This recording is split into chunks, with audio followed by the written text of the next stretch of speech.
Okay.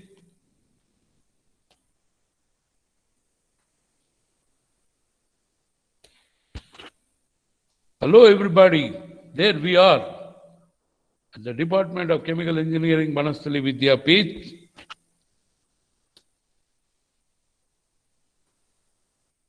We are on CHE 305, Chemical Technology, lecture number 2. Myself, Professor B.R. Natarajan. Yesterday's lecture, if you recollect, we just saw some milestones in the evolution of the chemical industry, and we saw a quick glance of the course handout and our plan for the semester. Today's lecture, we are going to see India's chemical industry scenario. Of course, India's expanding chemical industry. There's a very nice article which came in American Institute of Chemical Engineers, AICHE journal. AICHE is the ultimate for chemical engineers. So there's an article which traces the development of India's chemical industry, is important to the Indian economy, its major subsectors, and the growth potential, and the technology and policy measures needed to drive. So the idea of quickly going through this article in today's lecture is to get a feel for the course so that we know that we are doing something important and great. So there's a map of India you can see. Okay, so it's full of colors. It has fertilizer plant green, refineries blue, petrochemicals in pink, and pharmaceuticals in red. So the map is there. Of course, in Rajasthan, you are seeing Barmer refinery and several green spots. These are all, I think, the fertilizer plants, Kota, etc. Okay, so of course, Rajasthan has a lot of mineral industries, but this map is only showing some of them. But this is to just get a feel that all over India, many of these units are spread up, but especially you can see the Gujarat, Bombay, there is a huge cluster, right? This advantage being they are on the coast, and the great Bombay High produces crude oil, so which has led to many refineries and petrochemicals in this zone. Okay, so that's about it. You can see the map at leisure, okay, and see your state may what is where. The chemical industry, is the backbone of India's industrial and agricultural development. If a country has to develop, both industry and agriculture must develop, and chemical industry form the backbone of both industrial and agricultural development, not only for India, for any nation. Okay, achieving the industry's ambitious growth targets that will require how to achieve, high growth rate targets that will require some good policy intervention, company level initiatives. Policy intervention is at the macro level, company level initiatives is at the micro level, organization level. I am using these terms because you have studied principles of economics, macro and micro, industry academic partnerships, wise investment, and greater international access. So that's about it. And you can see that the chemical industry's role as a key enabler of economic growth is well established worldwide. From the ubiquitous cell phone, we are there, remember, in the cell phone also, because the screen for the cell phone, the lithium-ion battery were all made by chemical engineers, to solar panels producing carbon-free energy, to LED lights providing efficient lighting, all are made possible by chemical industry products. Okay, in India, the chemical industry occupies a pivotal position in meeting the basic needs and improving the quality of life as well. Okay, although India is severely deficient in conventional hydrocarbon, the country has a well-developed refining industry that provides several basic chemical industry feedstocks. You know that we have three things that are required for our day-to-day living. Roti, kapda, or makan. So what it has, roti, kapda or makan with chemical engineers. Roti, food that requires agriculture and fertilizers and pesticides. And fertilizer and pesticide is produced by chemical engineers. So we take care of the roti part of the requirement, kapda, textiles, all those textiles you get, textile colors you get, all are made by chemical engineers. So kapde ke bare mein bhi chemical engineers have a contribution. मकान cement के बिना मकान नहीं बनता है. Okay, सो मकान बनने के लिए भी रोटी कपड़ा मकान तीनों में हमारा हाथ है. राइट, ये आप समझ लो कि chemical engineers are important because they play a role in providing roti, kapda and makan. The chemical sector, which is knowledge and capital intensive, is the mainstay of industrial and agricultural development and provides building blocks for downstream industries such as textiles, paper, paint, soap, detergent, pharmaceutical. All these are based on the chemical industry products. They are on the downstream. Right. The fertilizer and agrochemical industries ensure food security and are thus vital to India's developing an agrarian economy. Remember, a large part of the Indian economy is still agriculture. Okay. Likewise, the synthetic fiber industry, the kapda fiber industry is crucial for providing affordable clothing. The pharmaceutical industry gives the country's vast population access to low-cost drugs. Chemical engineers have a stellar role to play in the development of the pharmaceutical industry. Now, with all these things, let's see how the chemical industry developed in India. The development of the chemical industry in India can be traced to the indigenous efforts of Acharya Prafalla Chandra Ray, P.C. Ray, a professor of chemistry of Calcutta University, and Ray established the pharmaceutical company Bengal Chemicals and Pharmaceutical Works in 1892. It was incorporated 9 years later. So you can say that the beginning of the Indian chemical industry can be put to Acharya Prafalla Chandra Ray of Calcutta, right?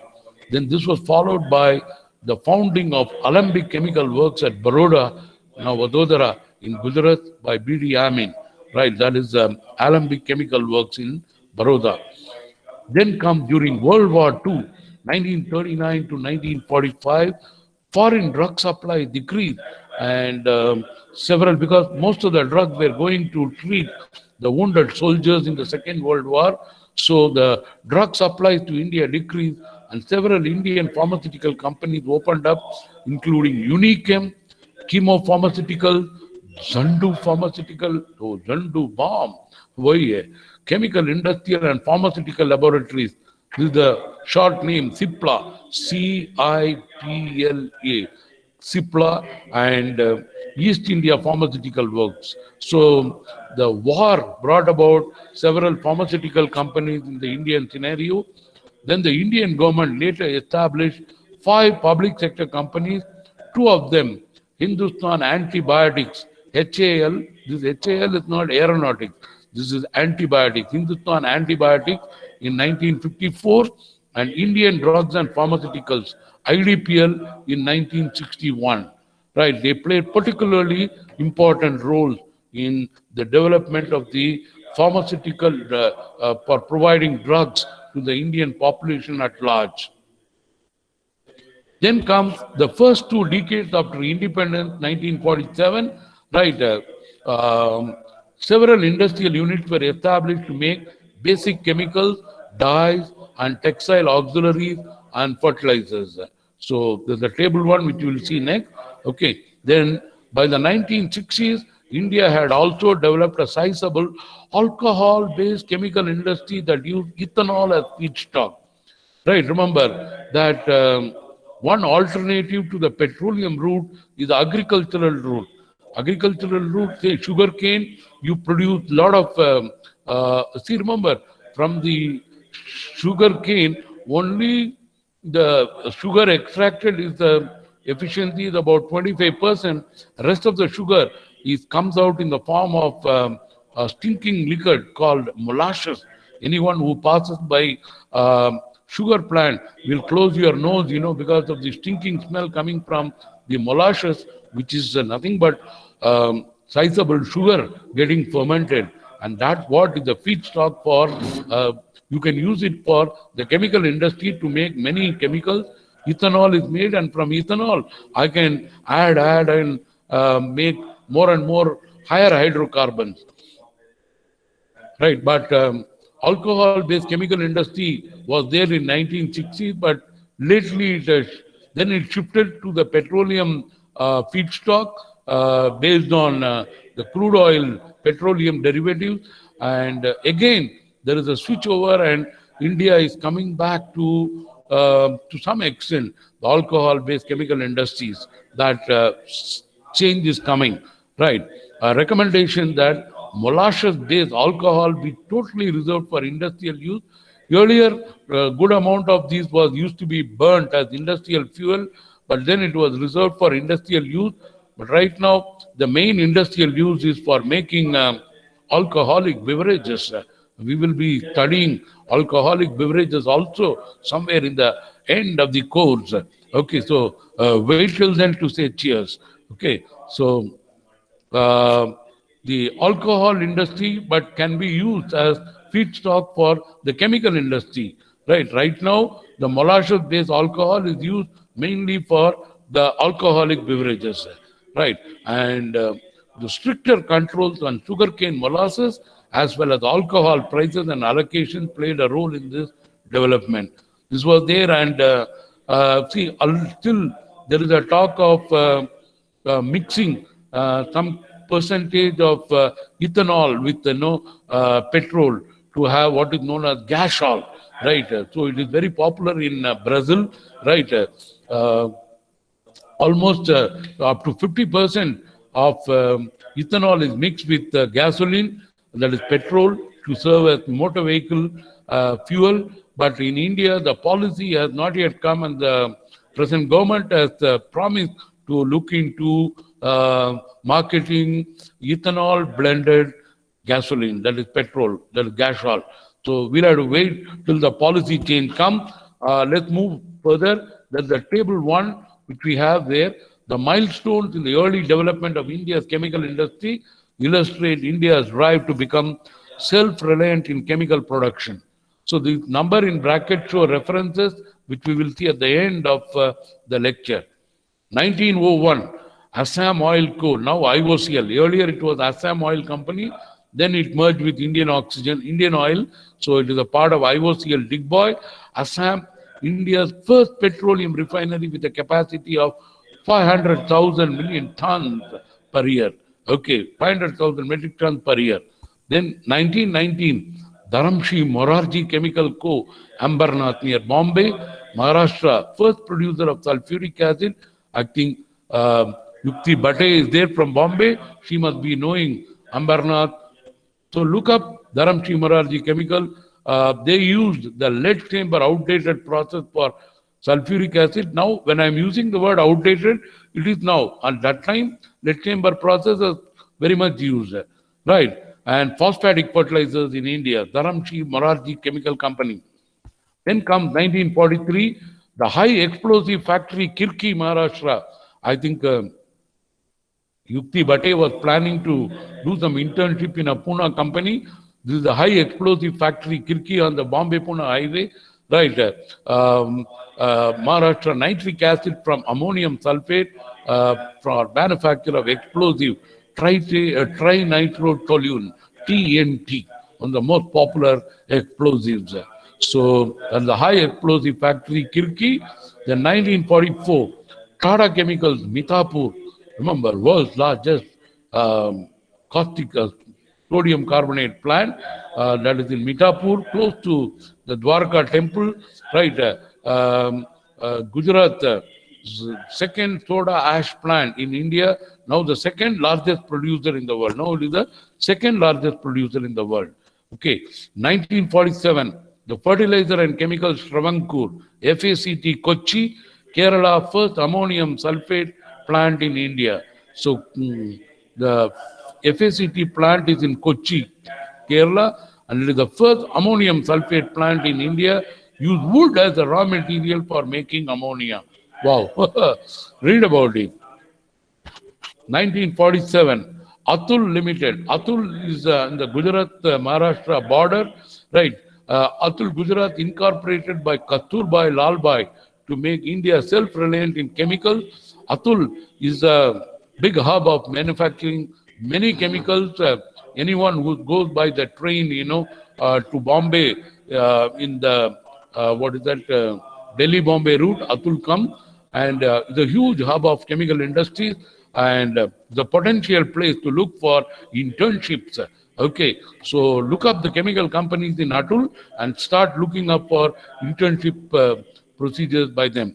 Okay, set up joint ventures to make basic chemicals, dyes, agrochemicals, and polymers. Okay, then comes 1961, Sindri Fertilizers and Chemicals Limited, Dhanbad district in Jharkhand. This is a reparation from Great Britain for World War II. So it was like a gift by the British government for India, joining them in the war. So it's like a second-hand plant. It was to produce ammonium sulfate, 1951. The first fertilizer factory to have its own captive power plant, 1951. The Sindri Fertilizer and Chemical in Dhanbad has got a lot of firsts. Right, it was the first plant, it was the second in India to produce ammonium sulfate, and the first fertilizer factory which had its own captive power plant, meaning it had its own power station to generate electricity for consumption. First in India to make urea and ammonium nitrate sulfate and use gypsum carted by train from Jodhpur. Remember, gypsum used to go from Jodhpur all the way to Bihar, Dhanbad, and coal as raw material. So Sindri is a very important plant in the Indian chemical industry evolution. Then come synthetic and chemicals, Bareilly, Uttar Pradesh. Oh, a lot of Bareilly are there. Bareilly Barfi is in Manastali. Okay. It was one of the several companies to begin using alcohol as a feedstock for butadiene and styrene butadiene latex production. That's rubber, synthetic rubber. Right. The alcohol route. Alcohol was used for making alcohol means ethanol. Then with chemical reaction, we can take it up to butadiene and styrene butadiene. That is SBR. SBR, styrene butadiene rubber. Latex is another name for rubber. Right. Other units located in the sugar producing states, mainly Uttar Pradesh and Maharashtra, manufactured acetic acid, acetone, butanol, ethyl acetate, ethylene, monoethylene glycol, MEG. Monoethylene glycol is MEG, polyethylene at various times over the years. Okay, this is about the historic development. So removing alcohol price controls in the early 90s and it diverged as a gasoline additive after a 2005 policy, 2015 policy shift has made most alcohol-based chemical units unviable. So many chemical industries which use alcohol as a raw material, feedstock. Feedstock means raw material, starting point, right? They became unviable, and today only a handful of chemical industries operate with alcohol as the raw material for manufacture of chemicals. They produce few chemicals including ethyl acetate and monoethylene glycol. In 1960, Union Carbide, don't forget the name Union Carbide. Union Carbide was the owner of the Bhopal plant, which led to the famous or infamous accident, right? The world talks even today, right?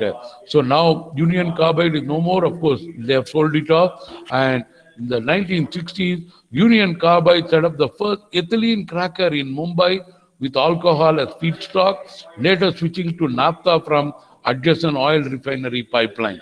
So Union Carbide also had a ethylene cracker in Mumbai with alcohol as feedstock, but switched over to the petroleum and naphtha from adjoining oil refinery. Okay, in 1964, National Organic Chemicals Industries Limited, NOSIL, today a leading Indian manufacturer and supplier of rubber chemicals. NOSIL, I think, is in Bombay, check it up, and supplier of rubber chemicals, entered into technical collaboration agreement with Royal Dutch Shell to build a naphtha cracker. Naphtha cracker means use naphtha, which is a mix of hydrocarbons, the middle distillate, and by cracking it, you produce ethylene, propylene, etc. Naphtha cracker. Cracking means breaking a big hydrocarbon into smaller hydrocarbons, right? And downstream plant in Navi Mumbai, NOSIL. NOSIL is another good place for doing internship.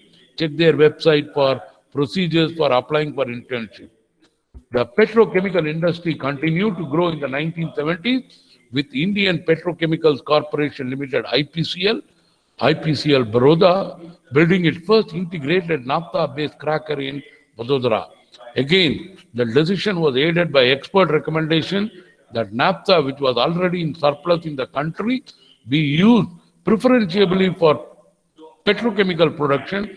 Earlier, India used large quantities of naphtha for making ammonia, and from ammonia, urea, steam reforming of naphtha.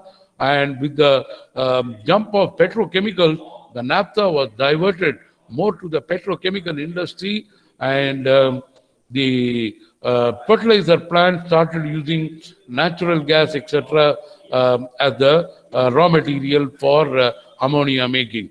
Okay. So most of the naphtha which was surplus was moved to the petrochemical production, and they were made available free of taxes and duties to improve the petrochemical industry's competitiveness. I think now IPCL does not exist anymore. IPCL has been bought over by the Reliance Ambani. Okay, so that is the latest story. IPCL was also the first large Indian company to start R&D before production. The company's R&D director was a full-time member of the board of directors, a trend subsequently followed in other public sector companies, including Engineers India and Indian Oil Corporation. Okay, so this is the historic development. Then comes in the 1980s and 90s, the petrochemical industry expanded rapidly with the development of integrated naphtha and gas crackers, along with related downstream plants for polymers, synthetic fibers, aromatics, and other chemicals. When I say aromatic, it means BTX, benzene, toluene, xylene.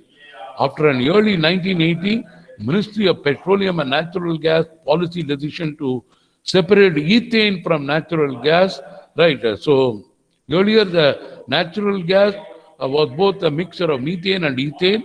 Then the ministry policy removed ethane from the natural gas, and natural gas became predominantly methane only. IPCL established a gas-based cracker at Nagaton in Maharashtra. This is close to the Konkan coast, right? And Gamdar in Gujarat, and GAIL India Limited developed a unit at Pata, Uttar Pradesh. So the natural, this using ethane as feedstock, many petrochemical industries were set up. Some of them we have just listed at Nagotin, Gandhar, and Pata in Uttar Pradesh. And 2016 policy decision to separate ethane from imported liquefied natural gas, right? LNG. So LNG again was only predominantly methane, no ethane. So ethane was cut out of the LNG, and this led ONGC Petro Additions Limited, OPAL, and use LNG for ethylene production at Dahej in Gujarat. Right. So Dahej is another place in Gujarat which is a hub of large number of chemical industries. Atul, Dahej, Baroda, these are all a hub of a whole lot of chemical industries were trying for internship. Petrochemical demand, which was suppressed by inadequate supply and high import traffic tariffs, rapidly expanded when private sector companies entered the industry. So petrochemicals, private sector entered, which means, Reliance has stepped into petrochemicals. Remember, Reliance initially started as a Vimal suiting shirting, making fiber, polyester fiber for the textile industry. Then they slowly moved into the petrochemicals and then refining and a whole lot of things.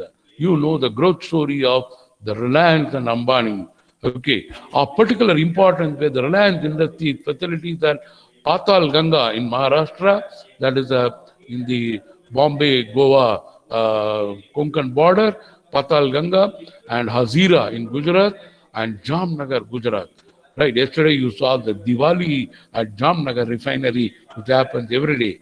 Right, integrated petroleum and petrochemical refining offered enhanced competitiveness as did the significantly larger scale of operation. So, you see, this is known as backward integration. You make petrochemicals, and the petrochemicals require some feedstock which can be got by refining. So you set up a refinery. So you are doing backward integration, right? So Reliance is a great story of backward integration where the raw material required was made, and the raw material required was made, and the whole chain of industries came about. This is exemplified in the polyester business where Reliance Industries integrated the value chain from crude oil refinery and aromatic to paraxylene, purified terephthalic acid, and polyethylene terephthalate resin. They use the new material to make polyester fiber, filament, and bottles. So enter the Reliance into petrochemicals and later into refining, thus doing a backward integration. Remember, the feedstock for petrochemical come from the refinery, so Reliance went about building their own refinery so that they don't have to rely on feedstock for their petrochemical plant from anyone else. The Council of Scientific and Industrial Research, CSIR, was established in 1942 with a mission to provide scientific and industrial research and development.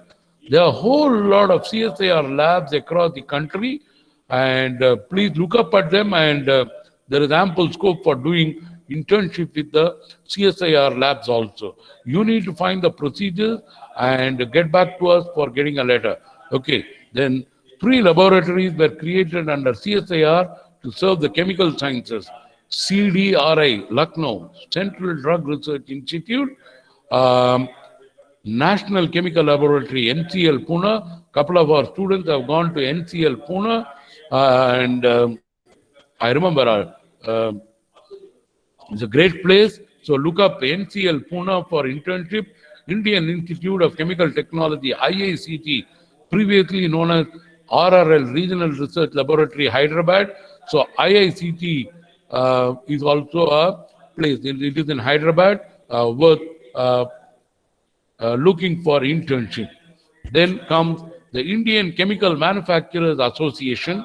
I think they are headquartered in New Delhi, now called Indian Chemical Council, ICC.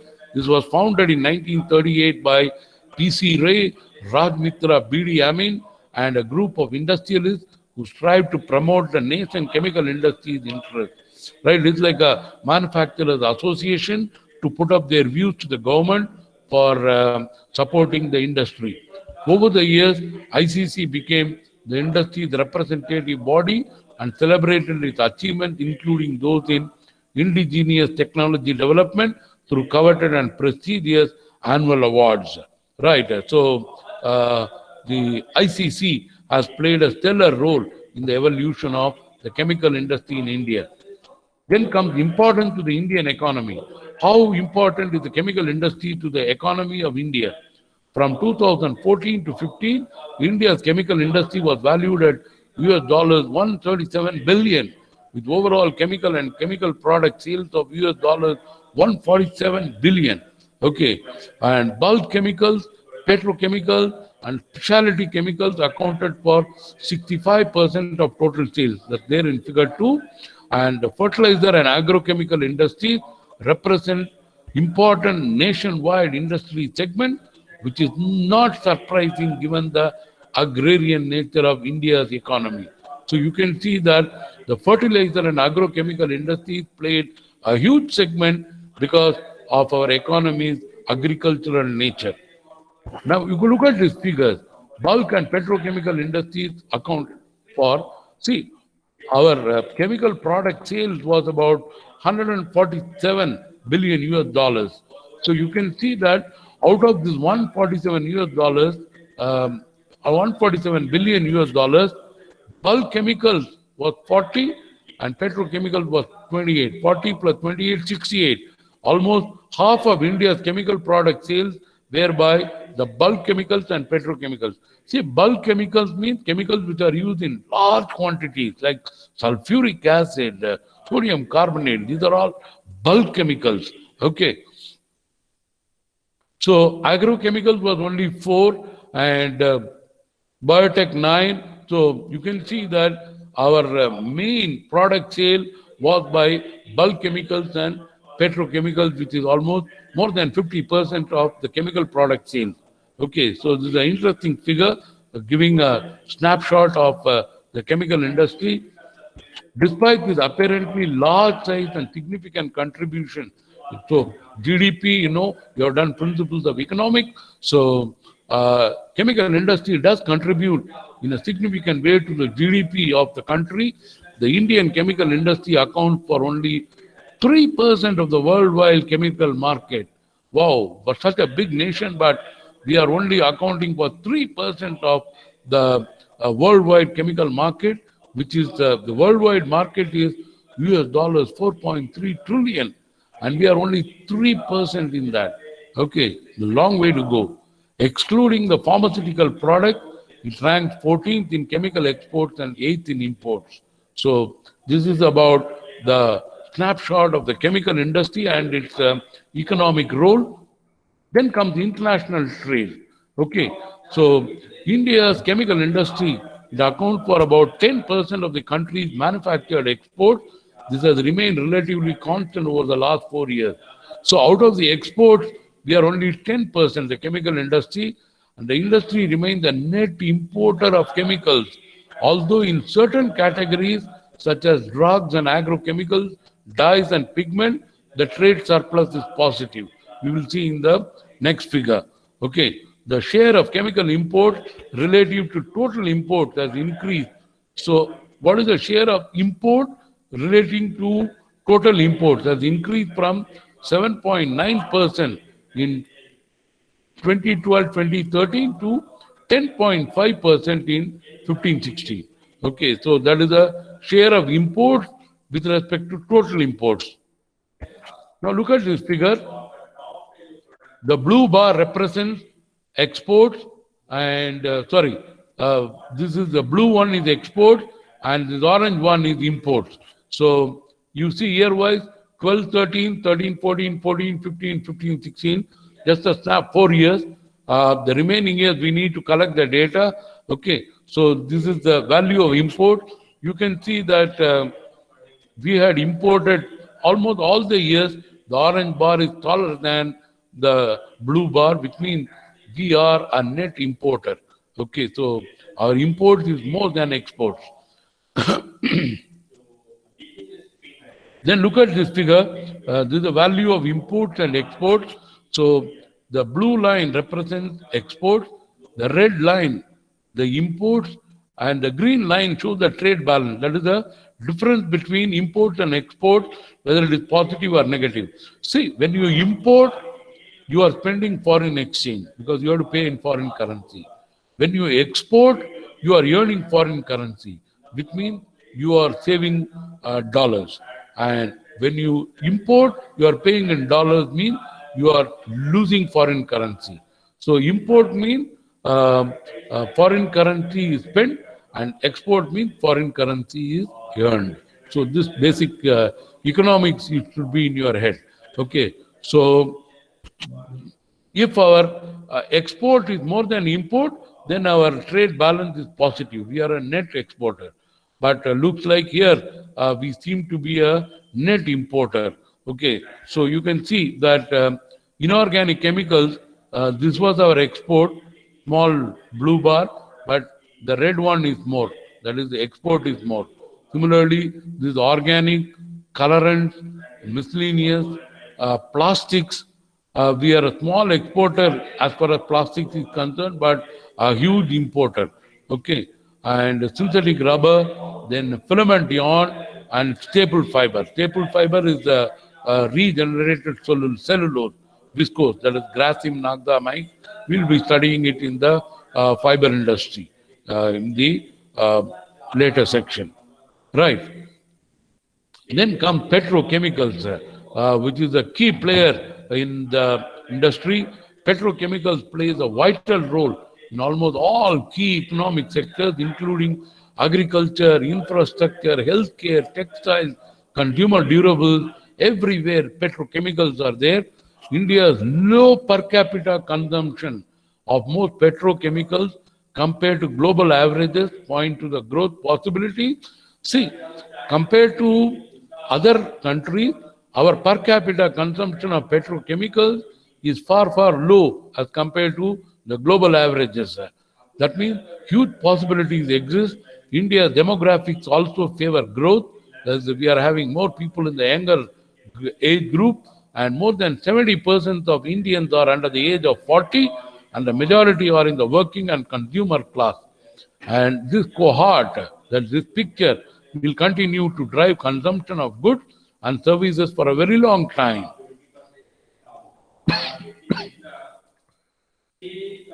Look at this.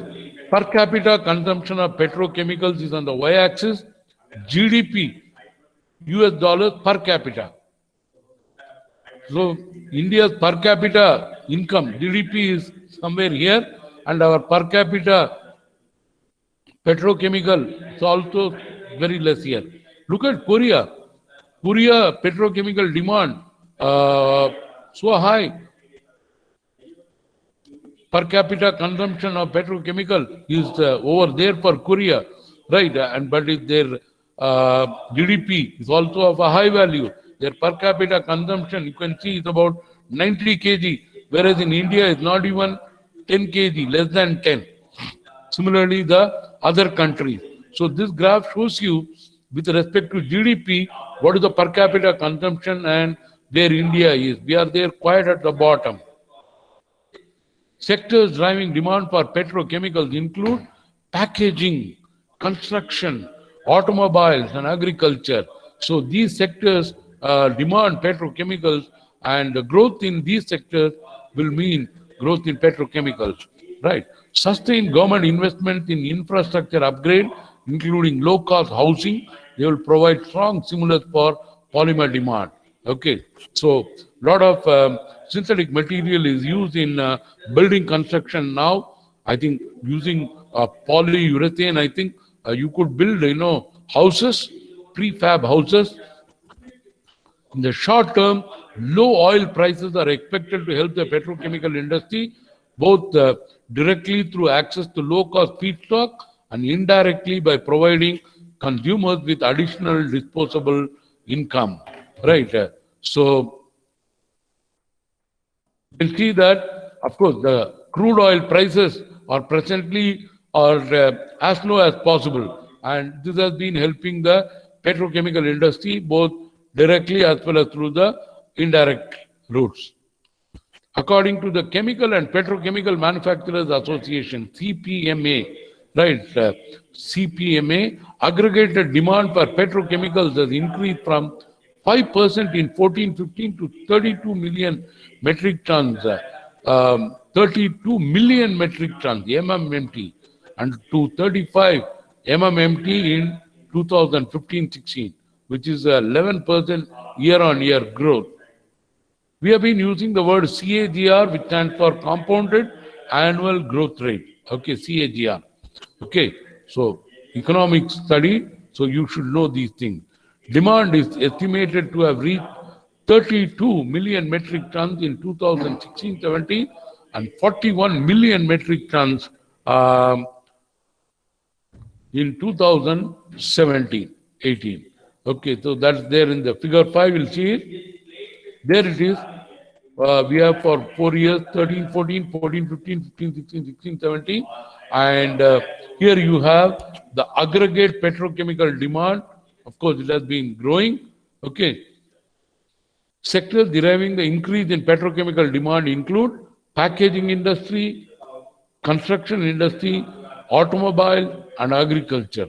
So these 4 sectors are the driving force for the increased demand for petrochemicals. So the aggregated petrochemical demand is expected to reach 41 million metric tons in 2017-18. Okay, this is as per that CPMA, uh, Chemical and Petrochemicals Manufacturers Association. The Indian polymer market is dominated by polyethylene and polypropylene, PE and PP, right, which represent 73% of all commodity resins consumed in 2015-16. Okay, and after experiencing subdued growth in 13-14, polymer growth rose to 7% in 14-15 and about 14% in 15-16. The market is expected to grow on an estimated 11% in 2016-17. Then comes India's petrochemical capacity. Look at it. You know how big South Korea is. So small tukda. Right.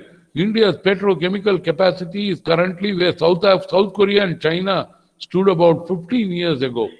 Imagine, South Korea and China had this petrochemical capacity, which we are to be having 15 years back. So we are at least 15 years behind in developing the capacity of the petrochemical industry.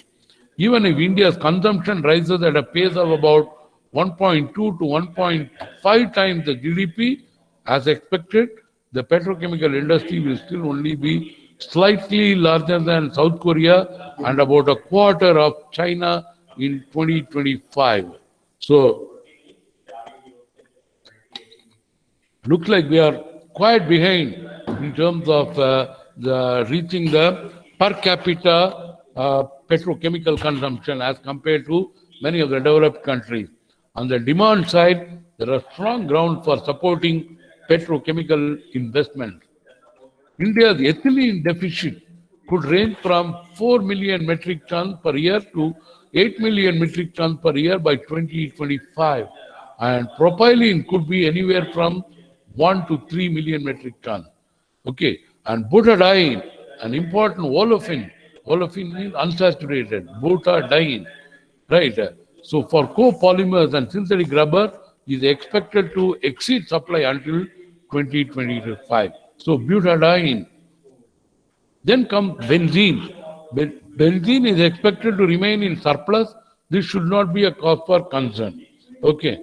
And several value chains in which there is now no domestic production can be built, leading to significant uptake of aromatics. Right. So benzene will be the starting point for aromatics. Even considering a speculative capacity, thus making a wild guess, an additional 4 million metric tons per year of PE and about 3 million metric tons of PP, right? Polyethylene and polypropylene. PE is polyethylene, PP is polypropylene. Capacity could be justified by 2025. Investment opportunities also exist in several other C2 and C3 value chains. C2 means 2 carbon chemicals, C3 means 3 carbon chemicals. The former include products such as ethylene oxide, EVO, monoethylene glycol, MEG, polyvinyl chloride, PVC, and raw material ethylene dichloride, EDC, and vinyl chloride monomer, VCM, vinyl acetate monomer, VAM, styrene monomer, and ethylene vinyl acetate copolymer, EVA. Okay, so these are the other things where growth is likely. So we are at halfway. All of these are expected to experience 6 to 12% annual demand growth, which will justify investment in one or more world-scale plants. So at least looking at the picture, we require, not small plant, at least one or more world-scale plants for the petrochemical industry. For example, PVC demand is now in excess of 3 million metric tons per year, with more than half of it covered by imports. So PVC, lot of import is done, so there is scope for indigenous production. Styrene monomer is covered by, where is this? Styrene monomer is over 700,000 million metric tons and fully met by imports. A rough calculation shows that By 2025, India will need about 30 world-scale plants in ethylene value chain. Wow! Including 23 facilities in the vinyl chain, yes, vinyl chain, and 4 of EVO and MEG. EVO is what? Ethylene oxide, and MEG is monoethylene glycol, and 2 for styrene monomer. Right, so there is ample scope for new industries to come up in the petrochemical sector. The propylene, C3, 3 carbon containing propylene, the value chain is even more barren, with about 95% of all propylene converted into polypropylene. Okay, so you can see that almost 95% of the propylene is all ending up becoming polypropylene. The opportunities are expected to arise, including acrylic acid and esters, phenol and acetone, oxo alcohols like butanol, 2-ethyl hexanol, polypropylene oxide, and uh, where is this? Propylene oxide, glycol, and acrylonitrile. Okay. It's expected that demand growth is maintained. At least 9 world-scale plants. There is scope for building up at least 9 world-scale plants can be built by 2025. That is a huge potential of the petrochemical industry, and 3 each in acrylic acid, cumene, phenol, acetone, and oxo alcohol value chains. Okay. Other investment opportunities include methyl methacrylate and polycarbonate resin. So look at this picture to get an idea of what we mean by a bulk chemical, fine chemical, specialty chemical, etc. The commodities is nothing but bulk chemicals, single pure chemical substances produced in dedicated plant, high volume, low price, right? They are high volume, low price. Whereas specialty will be the reverse. It's not mentioned, but note down, specialty chemical will be low volume, high price. There are many applications sold on specification, and the fine chemicals, single pure chemical substances, they are produced in multi-purpose plants, right?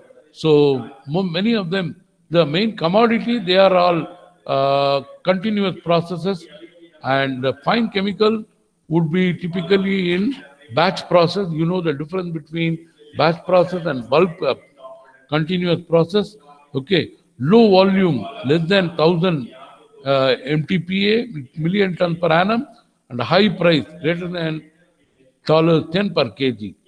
And few applications sold on specifications of what they are, fine chemicals.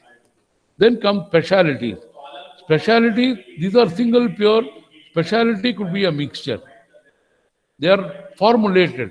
They are made by mixing different chemicals appropriately to get it. They are undifferentiated, right? Then applications are also undifferentiated, meaning wide variety of options are available.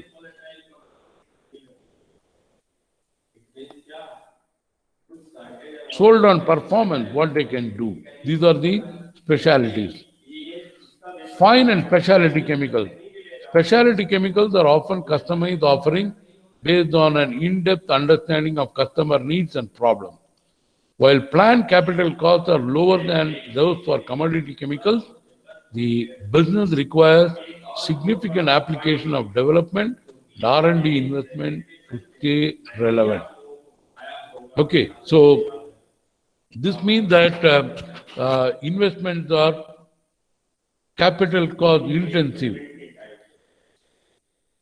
The capital costs are lower than those for commodity chemicals.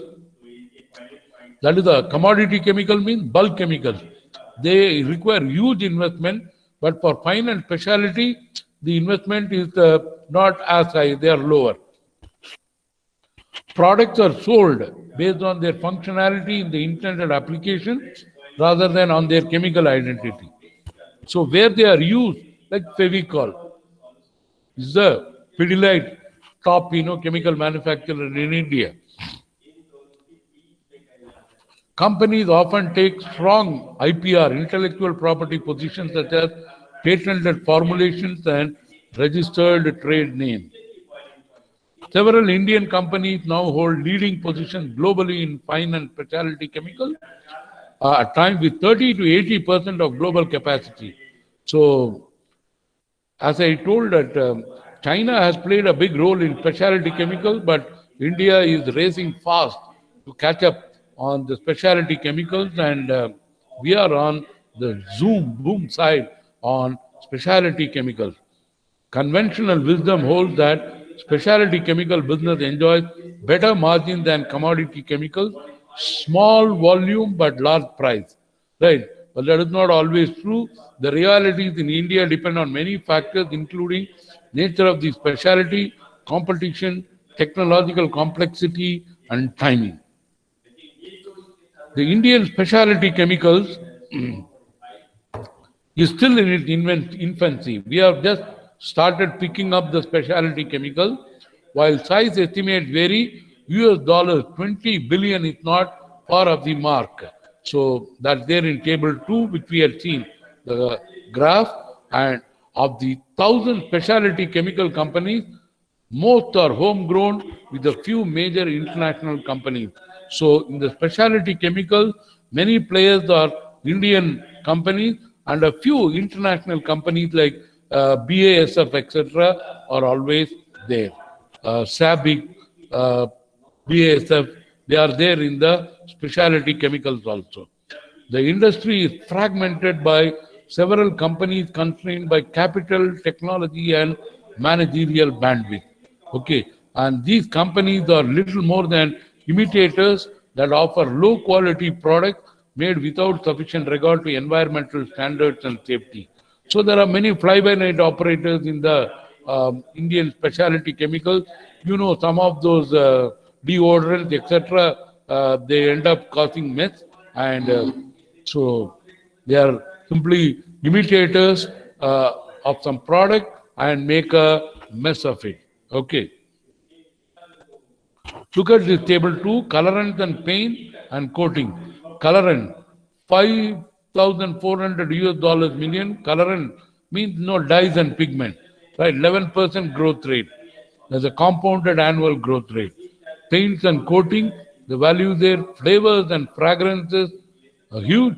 Paints and coating, imagine 5,300, and it is growing at 10%. Flavors and fragrances, Kanoj, remember, flavors and fragrances, growing very fast, 14%. Surfactants, detergent, 13%. Textile chemicals, 12%. Personal care, 14%. Okay. And personal care is also deodorants and shampoo and etc. Construction chemicals, 12%. Polymer additives, 10%. Water treatment chemicals, 14%. Okay, so this is the potential for the, what do you call, the specialty chemicals. The overall chemical industry has grown 10 to 12% annually. The specialty chemicals has grown 14%. Wow, higher than the Baki industry. So specialty chemicals are growing at 14% growth rate. This figure, however, camouflages some challenges. What is it? We'll see. For instance, company performance in sectors such as textile dyes, pigments, and leather chemicals has been impacted in the past few years by issues in their end-use segments. Right.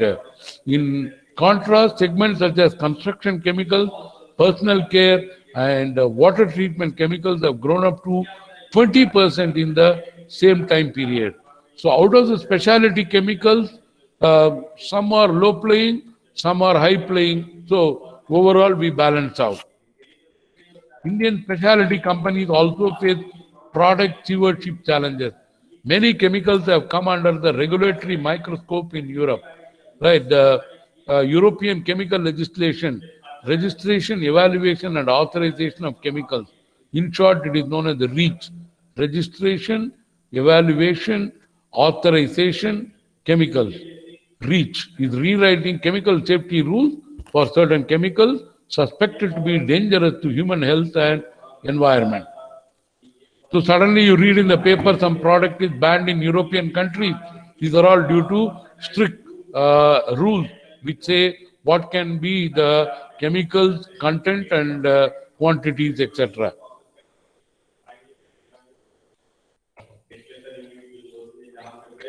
So there are many chemicals which are used in fire retardant. You remember that ceasefire, small cane-like thing, fire extinguisher, what big cylinders can do, ceasefire small cylinder can do, right? Fire retardants, surfactants such as nonyl phenol, ethoxylate, plasticides such as thioctyl phthalate, all these substances could face restrictions or even outright bans, right, in European countries. While these moves will first impact companies exporting chemicals and other goods to Europe, it may not be long before Indian regulators also seek similar legislation. So some of these chemicals may get banned not only in Europe, etc., it may also get banned in India. Feedstock option for the chemical industry. So for the chemical industry, where do we get the feedstock, raw material? Naphtha. India has little access to inexpensive gas that fuels Middle Eastern and North American petrochemical production. See, in the Arabian countries and USA, North America, Canada, right, USA and Canada, there's a lot of gas available, natural gas, which is good for the petrochemical industry. The situation is unlikely to change because imported, we don't have sufficient stock of natural gas, so our imported LNG, liquefied natural gas, will always be burdened with high handling and transportation costs. India, however, has refining capacity in excess of domestic requirement and large quantities of naphtha are being exported. We are producing more naphtha than we require. So we are exporting naphtha to other countries who establish petrochemical plant from by our naphtha and send the products to us, and we become an importer. So we are exporting a very important raw material naphtha, and we are importing many other products because we are not in a position to use naphtha. We need huge investment to put up the naphtha cracker, etc. Okay, and naphtha export volumes have risen almost every year since 2009 when India became a net naphtha exporter. The surplus is expected to increase as new refining capacity is built. So in 2015, naphtha exports were close to 7 million metric tons and sufficient to serve at least two world-scale ethylene crackers. So we are exporting so much naphtha which could have fed to two world-scale huge capacity ethylene crackers. Cheap oil has brought back naphtha as a competitive feedstock for petrochemical production. The price of naphtha has almost halved from the peak attained when, crude oil prices soared above. Remember, there was a time when crude oil was selling per barrel $140, and now I think it's come down to below $50, probably around 50, and significantly narrowed the cost advantage enjoyed by Middle Eastern and North American gas-based product. So the crude oil price falling has brought the naphtha production as competitive as the natural gas. India's crude oil refining companies are seeking to integrate the downstream into petrochemicals to improve margins and cater to underserved markets. That is, instead of knocking off the naphtha, use the naphtha to feed a whole lot of polymer industries. Okay, and naphtha production is scattered across. See, naphtha is named for a group of hydrocarbons in the specified boiling range. It is not, naphtha is not one chemical. It is actually a mixture of various hydrocarbons. This presents challenges for the petrochemical producers, eyeing it as a feedstock. And much naphtha capacity, 12.5 million metric tons, is concentrated in the west. You saw the Gujarat, Bombay, that cluster, right? So a lot of naphtha is concentrated there. and petrochemical production is best located in this part of the country so that the transport cost of raw material can be avoided. The most critical aspect of naphtha cracking will be gainful and complete utilization of all co-products, particularly heavier olefin C4 and C5, right? That is butadiene, right? Butene, pentane, so heavier olefins. Okay, the contribution to operating margins will be significant provided cracking is done at scale and in a comprehensive manner. Okay, so there is huge scope for the petrochemical industry. Then comes uh, biomass, right? Biomass is India is well positioned to make use of biomass thanks to the strong agricultural base. Sugarcane biomass is the most well developed and available in significant quantities. This can be separated into cellulose, hemicellulose, and lignin, and that can provide raw material for further valorization.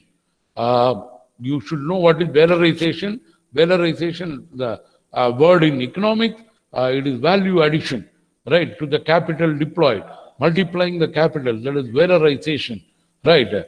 Effort by private companies aided by government fund have provided some breakthroughs, but biomass-based production is in the reckoning. The most critical aspect of naphtha cracking, we have done this. Publicly and privately funded organizations have developed second generation ethanol technologies and established pilot and demonstration scale projects. Commercial plant could be online in about 2 years.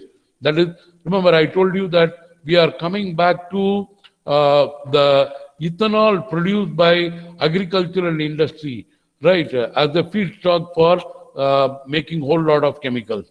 India has 600 million tons of extra biomass with an average agricultural growth rate of 10 million tons per hectare year. Scientists have proven and scientists have proven an enhanced growth rate of 100 MT per hectare year, and ongoing experiment aim to take it further to 150 MT per hectare year. The principal biomass conversion technologies are biomethanation, thermal pyrolysis. We will be adding an experiment in a pyrolysis reactor in our lab soon, and gasification. So biomethanation, thermal pyrolysis and gasification. Biomethane production will remain, that is methane produced by the biological route, right, will remain restricted to the transport sector and household cooking, and pyrolysis must be followed by biorefinery processing and gasification by Fischer-Tropsch reaction, right. So make biomethane, do pyrolysis and gasification using Fischer-Tropsch reaction. India has attractive biomethanation economics, and however the country needs to develop reliable, economical technologies for pyrolysis and gasification. Okay, so then come pharmaceuticals. In pharmaceuticals, you know, the API, active pharmaceutical ingredients, mainly is imported from China, and we are way behind making APIs. Bulk of our APIs are reliant on China imports, and Chinese dominance in this is more glaring, and Chinese imports have accounted for 75% of API and intermediate, and India used to make penicillin, and now it has become unviable because China makes cheaper penicillin, forcing the closure of 4 production units of penicillin in India. So our strong competitor China, and even for the active pharmaceutical ingredient, there's a global presence, right? And India is the leading producer of paracetamol, a commonly used analgesic, antipyretic, and manufactures over 30,000 million metric tons per year. Most paracetamol is produced from the intermediate para-aminophenol, nearly 30,000 tons of which was imported from China in 2015. Right. Promoting domestic manufacture of APIs and their intermediates will require, this requires some government intervention and policies to make the Indian industry competitive. Okay, we need to put a good investment, finance sources.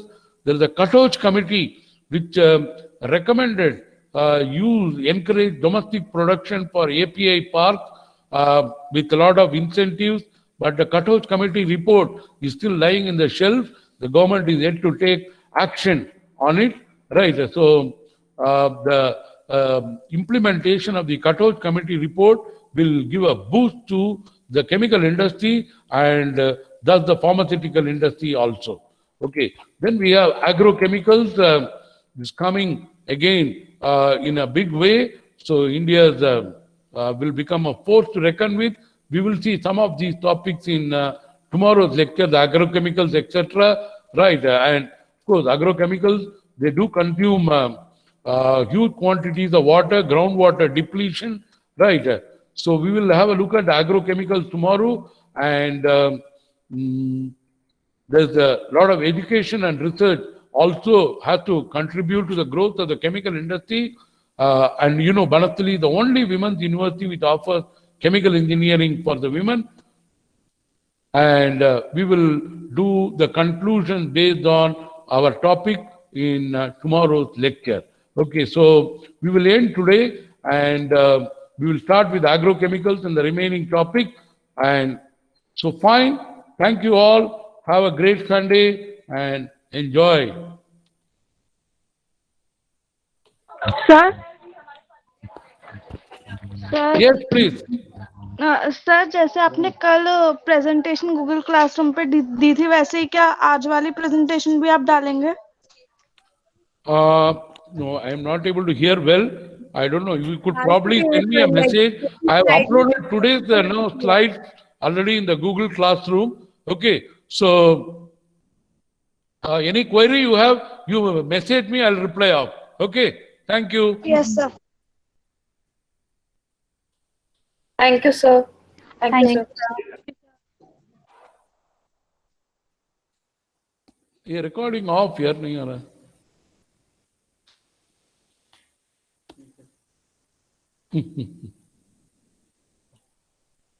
Okay, thank you all. Have a great evening. Thank you, sir. Thank you, sir.